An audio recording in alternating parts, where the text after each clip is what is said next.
Caribbean sea में स्थित एक प्राइवेट आइलैंड जिसको एक अमेरिकन आर्मी लगभग $8 मिलियन में खरीदता है। 75 एकड़ में फैला यह Little Saint James Island US Virgin Island का एक हिस्सा था। बाहर से देखने में यह आइलैंड तो बहुत खूबसूरत था, लेकिन इसके अंदर कुछ और ही चल रहा था। यहाँ पर अंडर एज की लड़कियों की ट्रैफिकिंग की जाती थी और उन्हें अब्यूज भी किया जाता था। इस आइलैंड से भागना भी लगभग इम्पॉसिबल था, क्योंकि इसके चारों तरफ समुद्र ही समुद्र फैला हुआ था। इस आइलैंड को जिस आदमी ने खरीदा था उसका कॉन्टेक्ट बड़े बड़े लीडर्स, पॉलिटिशियन और बिलियनियर के साथ था। और अचानक से हजारों पेज का डॉक्यूमेंट फाइल पब्लिक होने लगता है और दुनिया भर के न्यूज रूम में बस एक ही नाम रिपीट होने लगता है, जेफरी एप्स्टीन। जेफरी एप्स्टीन एक फाइनेंसियर था। उसने अपना करियर एज ए टीचिंग से शुरू किया। वह न्यूयॉर्क डल्टन कॉलेज में मैथ टीचर बना, वो भी बिना कॉलेज डिग्री के। फिर बाद में वह इन्वेस्टमेंट एडवाइजर बन गया। 1976 में उसने बेयर स्टर्न्स इन्वेस्टमेंट बैंक को ज्वाइन किया, जहां पर उसे तेजी से प्रमोशन मिलने लगा और देखते ही देखते उसने अपना कंसल्टिंग फर्म 1982 में शुरू किया। फिर 1988 आने तक उसने अपना एक कंपनी बनाया जिसका नाम था जे एप्स्टीन एंड कंपनी। उसकी लाइफ स्टाइल काफी लग्जरी थी, private jet, multiple properties, social circle. फिर 2005 में एक पुलिस कंप्लेंट फाइल होता है और वहीं से खुलासा होना शुरू हो जाता है। 2005 में फ्लोरिडा के पाम बीच में एक 14 साल की लड़की के पेरेंट ने पुलिस में कंप्लेंट दर्ज कराई। लड़की ने बताया कि उसे मसाज के बहाने एक बड़े आदमी के घर बुलाया गया, लेकिन वहां जाने के बाद उस लड़की के साथ कुछ और ही होता है। उसके साथ सेक्सुअल अब्यूजिंग किया जाता है और करने वाला आदमी था जेफरी एप्स्टीन। पाम बीच के पुलिस ने जब जांच करना शुरू किया तो सामने आया कि यह कोई एक सिंगल इंसिडेंट नहीं है।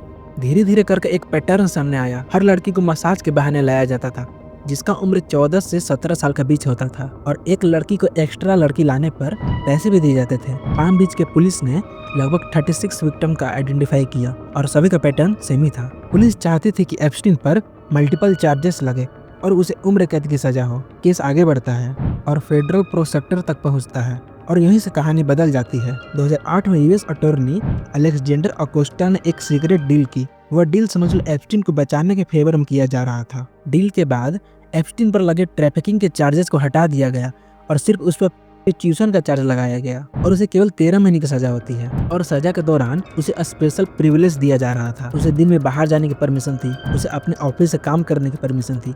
वीक में 6 दिन तो वह जेल के बाहर रहता था। और सबसे शॉकिंग बात यह है कि इस डील के बारे में विक्टिम को बताया तक नहीं गया था। But the story does not and here friends. 6 जुलाई 2019 को न्यू जर्सी के टेटरबोरो एयरपोर्ट पर एक प्राइवेट जेट लैंड करता है। सब कुछ नॉर्मल लगता है, लेकिन जैसे ही दरवाजा खुलता है तो उसके अंदर FBI के एजेंट चढ़ते हैं और कुछ सेकंड बाद जब वह बाहर आते हैं तो उनके बीच में एक आदमी था।